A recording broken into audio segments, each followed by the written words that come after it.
there was a quote of yours I've read which wasn't in a book. And it said, "We know what we are.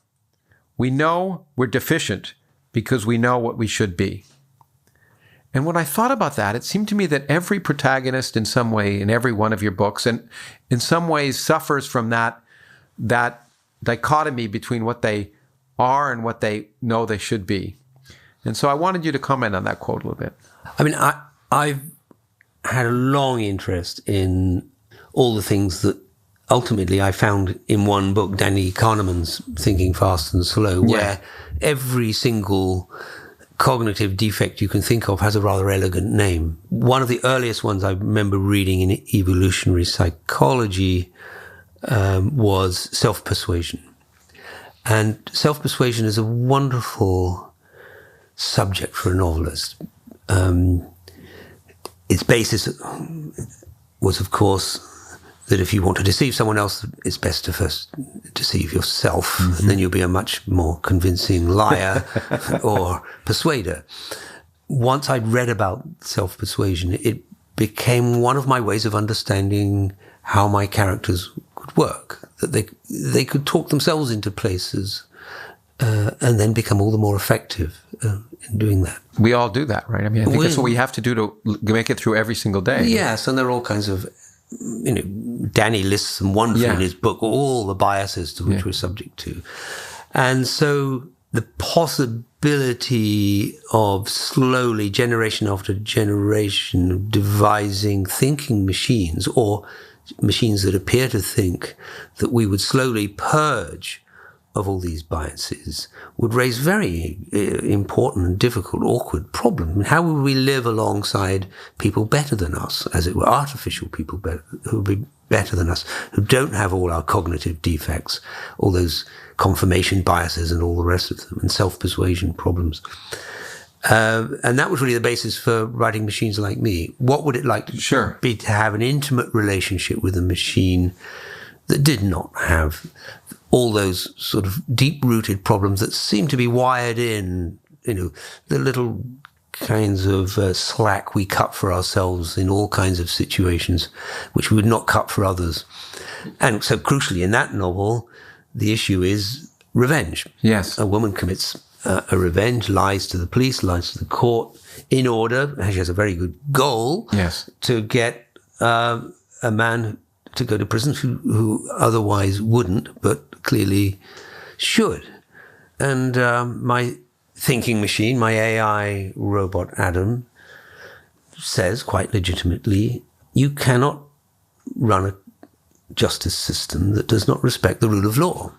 And lying to the court and lying to the police is against the law, and so you must go to prison. And by the way, you said you would pay any price to get that man in prison. Here's the price. And I've got very fond of asking readers where they stand. And most people think that she was right to lie and send an innocent man, innocent as charged. She sets up a situation in which he seems to have raped her when he didn't, but he had raped her best friend and caused her suicide. And it's been interesting to me that I thought it was going about 2-to-1, most people not wanting Miranda to go to jail, thinking she was on a perfectly reasonable assumption of revenge being correct. Now I'm finding that it is 2-to-1, 3-to-1. So our slack that we cut for Miranda to abandon the rule of law and not go to prison, because this is a special case. How do we write the code for lying, or lying appropriately? So you go to visit your best friend who's dying, and you say, you're looking a bit better today. That's a reasonable lie. Very hard to write the code for that. Or a far more trivial example, your wife, your lover, goes to a hairdresser and they make a complete screw up of it. And you say, it looks fine. Honestly, believe me, it looks fine. Again, that's why I take the quote from Kipling. We never tell a lie. Yeah, the quote from Kipling is, that starts your book. But remember, please, the law by which we live. we're not built to comprehend a lie. That was from his book, The Secret of Machines. So Kipling was writing long before any sort of digital awareness of how you might encode a machine. He's thinking of industrial machinery. But still, if we're going to have beings from whom we erase all our cognitive defects, we still have a huge problem of allowing them to operate frictionlessly in a human social world where even the most moral people routinely tell lies because they understand the feelings of others. Now, it might be possible to write those algorithms. I have no idea. You have to tell me. Well, I think it's a stretch. Well, interestingly, there's a flip side to that, which I think is clearly that's driving you, and it's an interesting question that we have to pose to people who are thinking about programming artificial intelligence.